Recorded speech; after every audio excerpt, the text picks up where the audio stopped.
So one of the first questions I got today was an email called "Type of Trader" from one of our Tier 1 members. Obviously, it says, "Akil, as I go through the course, and I am constantly wondering what type of trader I am going to be able to become to suit my lifestyle, and therefore also what tools I will need in my toolkit. Without having done the mastery course, which is the course that teaches the kind of specific strategies, without doing the mastery course, I'm already pretty sure that I want to spend as least amount of time in front of the charts as possible each day, as I'll be busy with other high value actions. So I'm thinking swing trading, which, correct me if I'm wrong, involves pullback trades, which you went over in day 3 of the Confident Trader workshop. During this, you mentioned how much time you would have to perform analysis, etc., as each candle is printed every 4 hours or so. So my question is, will I always have to perform analysis at the exact same time each day and be prepared to execute trades at the exact same time also? I'm not factoring in entry types, I suppose. My main concern is my lifestyle. Say I usually do my analysis for the charts pre-work in the morning around 8 to 9. And again at 8 to 9 a.m. And again at 6 to 7 p.m. in the evening. And if, for example, I get invited out to a dinner party one night at 6 p.m. and it goes on to 10 p.m., etc., and I may be a bit hungover in the morning, this may be once a week or every other week that things might crop out. I guess, what adjustments do I make? And what about the weekends when I may want to, say, just relax and I'm away on a trip? I'm concerned how this would affect my trading and if I have to sacrifice these types of social events. So I'd love to get your opinion on this. Essentially, to sum things up, the trader is saying, I understand the importance of having a consistent routine, right? In your not just your trading, but especially like your analysis. But what happens when I want to do other aspects of my life, right? We always talk about fitting your trading around your life, not necessarily your life around your trading. You know, although there is kind of a give and a take, right? Nothing in life is free, right? Do you guys understand that? Nothing in life is free. There's always a sacrifice to be made. So there is some type of, although we want to fit trading around our life, there are some life sacrifices that we have to make. Again, an example is checking the charts. Would I love to not have to wake up at 5:30 in the morning and do pre-market analysis? Sure. I'd love to get an extra hour of sleep if I'm able to. I'm kind of programmed to wake up 5 to 5:30 anyway, but I would love to get an extra hour of sleep. But I do have to perform that act if I want to be a successful trader, knowing that a successful trader opens up other freedoms in my life, right? So there's always a give and take. Nothing in life is free. That's kind of my mantra, right? There's always some type of sacrifice that you must pay. But the trader is asking, okay, well, I have this routine, 8 to 9, 7 to 9, but what happens when I get invited to dinner parties or I go on a trip? How does that affect my analysis? So I would love to hear what you guys say. How would that affect your analysis if you have a dinner date? Or if you're a bit hungover in the morning, right? Rough night or good night, depending on how you look at it. And you're not in tip-top condition to be performing analysis or trading in the market. Or maybe you're on a trip, all right? You're on a trip and you want to relax, right? How is that going to affect your trading? Is it going to affect your trading? What would you guys say? Andrew says, not at all. Do the analysis, set the actual execution last bit on the mobile phone. So you can use your mobile phone while out. And just to clear things up, when the trader talked about swing trading, he said it involves pullback trades. Pullback trades isn't the only type of swing trading, right? Swing trading is more duration based. So when we talk about swing trading, we're not talking about just pullback trades, right? Swing trading could be pullback trades, it could be counter trend trades, it could be pattern trades, it could be daily chore, it could be FTB, it could be whatever you want. We're just talking duration, so a longer time frame. Typically, we're referring to 4-hour chart and up. So not active trading where you need to be actively looking at your charts, for a set period of time. We're talking more trades that typically last for hours to days, and maybe even days to weeks, something of that sort. Andrew says, treat it like texting. We put our phones out to make a text back to make the text back to social gathering. So, treat it no different than any other message on your phone, where you would take your phone out to text someone back when you're at a social gathering. Do the same thing with your trading. It will affect your trading for sure if you don't plan in advance in placing your trades. And here's the one thing I would say about doing it while you're out. And I'm not a big fan of this. It depends on your type of outing. If you're out and you're enjoying the life, right? The drinks are flowing, you're feeling good, you may not be in the best condition to trade. So that could be something that you want to be concerned of, right? If you're intoxicated, right, you probably don't want to be clicking buttons on your phone, right? But, I've had many instances where I place a sell limit instead of a buy limit just because I'm rushing in the markets, right? I can imagine trying to do that drunk. So that is something, yeah. And again, it depends on your type of outing, right? This trader said, sometimes, I might be hungover in the morning, so we're assuming that it may be one of those type of outings, right? So that's something to consider. Now, if it's a normal gathering, if you're at say a wedding, if you're just out with friends, then there may be nothing wrong with saying, hey guys, I'll be back. Give me 5 minutes. You sneak off a little bit, do what you need to do. Boom, come back to the conversation. So a lot of it's going to depend on the situation. So I just want to keep that in mind for, because different people have different types of outings, right? You don't want to be jet skiing and on your phone midway through jet skiing, checking trades. I prefer order placing from my computer. I don't want to rely on my phone. I'm the same way. I've never placed an order from my phone.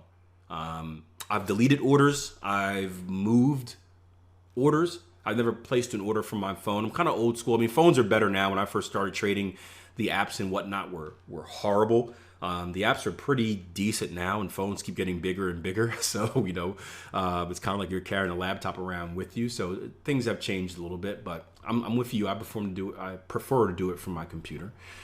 In my opinion, it's better not to place orders at all and miss the opportunity when making a mistake while drunk. Yeah, I need a clear view. Yeah. So, and this is a good example of the sacrifice that is made, and also, some people would just rather not be bothered. I remember, I don't go on many vacations, but I remember when the wife and I went on our honeymoon, we went down to Puerto Rico, and, it was supposed to be a special occasion, obviously, our honeymoon, and I said, it happened to be it was during the summer. It was during the summer, so it was a slower period of trading anyway, but I just told myself before the vacation, I said, hey, you know what? I'm not going to trade this entire week. Like just as if you were taking time off from work, right? If you called into your boss and said, hey boss, I'm taking my vacation this week, right? Would you go away and still do work on your vacation? Probably not. You can do the same thing with trading. Now, you don't have to, but you could. And I remember what I did was I didn't do any active trading, or I told myself I wasn't gonna do any active trading during that honeymoon. Now, I happened to be in a position. So when I got to the hotel, I checked it. I wasn't doing any active trading, but I was checking and managing my position. I would wake up in the morning, just take a quick glance at the chart for any active positions. I wasn't looking to do anything new, but I would take a glance. And for me, that was kind of the balance, right? I wasn't going to do any active trading. I was going to stare at a chart for any given period of time. But again, I'm up at 5:30. That's well before my wife wakes up. So, a quick glance around the market wasn't a big deal. But it's okay to say, hey, I'm going to take a week off and just free up your life, free up that stress, right? If you're someone that's going to be stressing over the market and stressing over open positions, a vacation is supposed to be a stress reliever, right? The point of a vacation is to get away from life. It's to get away from work, right? So if you're taking work with you, it's not necessarily accomplishing that goal. So I don't think there's anything wrong with doing that. My best advice would be just to, whatever it is, plan it in advance. So if you know that you have a dinner date at 6, right? See if you can get your analysis in at 5. If you know that, hey, you're going to, be hungover, the next day, when you go through your normal pre-market checklist and you do your kind of mental and physical checklist of am I in the right trade state to be involved in the market, if you're hungover, just give yourself a no and don't trade, right? You would do that anyway, right? If you had a bad breakup or, you had a family member that passed and you're just like, you're not in the right mood to trade, right? Do we advise trading? No, because you're probably in a high emotional state, and that's not good to carry into the market, right? Because you're gonna have more, there's gonna be more trouble controlling those emotions or those reactions to those emotions, I should say. So in a state like that, when you do your pre-market check of yourself, you would say, hey, I'm not in condition to trade. I'm just not going to trade today. And that's anticipating that you're more likely to do more harm to yourself than you are good. So the same thing would be if you're hungover, right? Enjoy your night. Enjoy your night and just say, hey, tomorrow I'm going to get a late start, or tomorrow it's not going to be a trading day. And I don't think that's a problem, right? Now, if this is an everyday thing, right? If this is an everyday thing where you're hungover every night, I think there are some deeper problems than that you need to worry about. But if this is an everyday thing, now it's an issue because it becomes a routine. Now I would say you have to do some deep thought into like, hey, you got to change your trading routine somehow because this isn't working, right? You're constantly breaking your routine of 8 a.m. to 9 a.m. analysis. But if it's once every blue moon, if it's every other week or something like that, I don't think it's a problem. You just want to, and again, I'm assuming, I don't know how bad it gets. Like even when, I don't remember the last time I was hungover, but it typically doesn't happen on a work day. And if so, I don't get hungover to the point where I'm non-functional. So I don't, I don't have personal experience with this. But if that's the case, and I think then there needs to be some thought about how you can change your routine, or maybe how you can change your life actions and just make the sacrifice, saying, hey, trading is important to me. I'm going to go out and enjoy my night, but knowing that tomorrow is a trading day, I'm going to be safe. Right? I'm going to limit myself, and I'm going to have fun, but I'm not going to take it to the extreme. And I think as a responsible adult, I think we can all make that decision. We can all make that decision. I know I've had plenty of nights where my friends are getting hammered, and I have a few, whatever like that. And it's like, you know what? Nah, I got to go back, ride the kids, whatever like that. We'll have just enough, or we'll get them in early, and then, call it quits at an early hour. That way you can recover better. So there's ways around it, but it's that give and that take, and it's finding that balance of what you value. It's finding that balance of what you value. So I thought that was an interesting topic. Any questions or anything else? Anything anyone would like to add with that?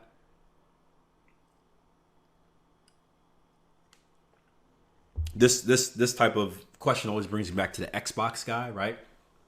You guys have all heard the Xbox guy story, right? Has anyone not heard it? It's one of my favorite stories. No, you didn't hear about the Xbox guy. It says about making certain things a priority for sure. Is trading more of a priority than partying? Yeah, that's it. I coach track and field, and one of the things we have a conversation with our athletes every year where, especially this year, right? This year we are fortunate enough to, as of right now, be able to practice, and obviously it's the whole COVID thing going on, and you can imagine a university it's a very tough spot to be in. And we had a conversation with our team saying, hey, right? You got two choices, right? You can either be smart and sacrifice your social life and be able to practice and train for the year, or you can go out and party, right? It's going to hurt your training anyway. You're going to increase your chances of catching COVID and being shut down. So you just got to, what's more important for you? Is it partying and having fun, or is it being safe and having a season? And you've got to answer that question. And there are other ways, and a lot of our girls like, hey, there are other ways to have fun. We can have fun without going out and partying and being in big crowds and stuff like that. And so it's that sacrifice. Yeah, sacrifice and identifying priorities. But the Xbox guy, yeah, this was one of my favorite stories to tell. And it's actually a good one. I was talking to a trader about back testing, He hit me up on TradingView, and we're having a conversation about backtesting, what goes into backtesting. You guys know my opinion. I'm like, backtesting is necessary. It is the most important part of your trading. It's going to develop your reticular activating system. It's going to give you all the stats you ever need to know about your system, which will allow you to tweak it and optimize performance. And everyone's like, yeah, Kyo, that sounds good. And I'm like, yeah, but backtesting sucks. It sucks, right? And like, why does it suck? I'm like, because it's tedious. You're literally going through the chart one bar at a time, and you're tracking every single trading opportunity.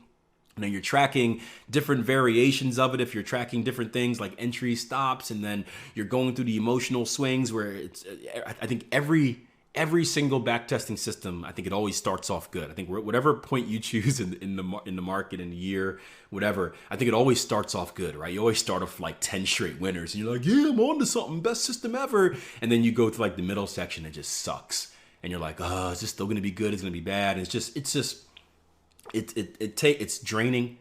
It takes a lot of energy. It's draining. I think physically it takes a toll on you. Your eyes hurt, your wrists hurt, your fingers get cramped. It's just a very long process. And a lot of the time your backtesting fails. A lot of the times you do something and it doesn't give you the ideal result, and you got to go back to the basics or back to the beginning and tweak this and tweak that and do it again. So it's very long and it takes a lot of time. And for me, fortunately, or I don't know, I was dumb and I quit 3 jobs to focus on trading. So I could backtest like 12 hours a day. I had no problem. So I can bang through pairs and no problem. But a lot of people don't have that luxury. A lot of people are working a 9 to 5. They have a family. Maybe there's only 2 hours a day they can sneak away to the chart. So if you only have 2 hours a day to backtest, it's a process that may take you months and years. So, and at the Andrea, I remember that from our last daily chore meeting, start in the middle. Yeah, I like that. But I was talking to the guy and he was like, man, that sounds like it's time consuming. I don't know if I have time for that. I'm like, well, walk me through your day. That's what we always do when you have time, right? We always have time, right? Everyone in the world has the same 24 hours. It's about making time. So I'm like, walk me through your day. What do you do, right? And he walked me through his day. He's like, I do this, I go to work, blah, blah, blah, blah, blah. And I'm like, okay, well, you can wake up early, right? You can get some back testing in before work. You got a few hours there, right? You don't go to work until 9. You say you wake up at like 7, right? You wake up like 5, get 5 to 7 in, boom, 2 hours right there. And he's like, I don't know if I want to wake up that early. I'm like, okay, let's go. And what time do you get off work? I get off work at 5 o'clock. I probably get home at like 6. I'm like, okay. So what do you do from 6? So like, well, 6 to like 8. I spend some time with the kids and whatnot before they go to bed. I'm like, all right, you don't want to mess with the kid time. That's very important. And then from like 8 to 10, right, I play the Xbox, right? I play some video games, and then I go to bed. I'm like, okay, well, you got 2 hours right there. You got 2 hours right there. He's like, yeah, but that would mean no more video games. And I'm like, yeah. He's like, so what you're saying is, if I want I need the back test to be able to trade, right? I'm like, yeah. And it's going to require me to take some time out of my day to back test, right? Yeah. And you're saying, yeah, okay, that I should take these 2 hours of gaming and replace that with 2 hours of back testing. And I'm like, correct. He said, yeah, I don't know if I can do that. And my initial reaction was like, what? Like, I was offended. I want to take off my white glove and slap him with it. I'd never. You have offended me, sir. Who are you? But then I realized that this was actually a very good answer, right? This guy had priorities, right? And gaming was a priority of his, right? And who am I to tell you what you should prioritize, right? If someone, so here, Jason Greystone talks about this all the time. He talks about like he doesn't watch TV. He thinks TV is a complete waste of time. You're blah, blah, blah, blah, blah, right? I love sports. I love watching the playoffs. I love binge watching on Netflix. I love watching movies with the wife, right? This is our relaxation, right? Watching TV, watching sports, watching a series with the wife, that's our chance to relax. And I value that. With someone with 2 crazy kids, we don't have a lot of time where it's not madness. So I highly value that time, and I don't know if I would sacrifice. No, I do. I sometimes sneak away and work, but I try to keep that routine in there, right? So this guy highly values gaming. It's very important to him. And he says, hey, I'm not willing to sacrifice my gaming to learn to trade. And I think it's actually cool that he identified that pretty early, because guess what would have happened? If this guy went on the journey of back testing, do you think he would have followed through with his schedule? Or do you think he would have been sucked back into kind of gaming? He probably would have been sucked back into gaming. And then he probably would have lost money in the market, and then he would have lost time, and he would have lost money to get to a conclusion that he already came to. I'm not willing to give this up. So by understanding that, by saying to himself, hey, I'm not willing to give this up, he saved himself time, he saved himself money. And it may sound strange to us because we are traders and we are willing to make that sacrifice in our life to do this. Not everyone is. And that's okay. Same thing where it's like not everyone should want to be an entrepreneur. There's a lot of sacrifice in being an entrepreneur. It's okay if you don't want to. So it's a cool story because I think the trader made the right decision. He knew his values, he knew his priorities, and he understood kind of the give and the take, what he was willing to sacrifice and what he wasn't willing to sacrifice, and he made the best decision for him.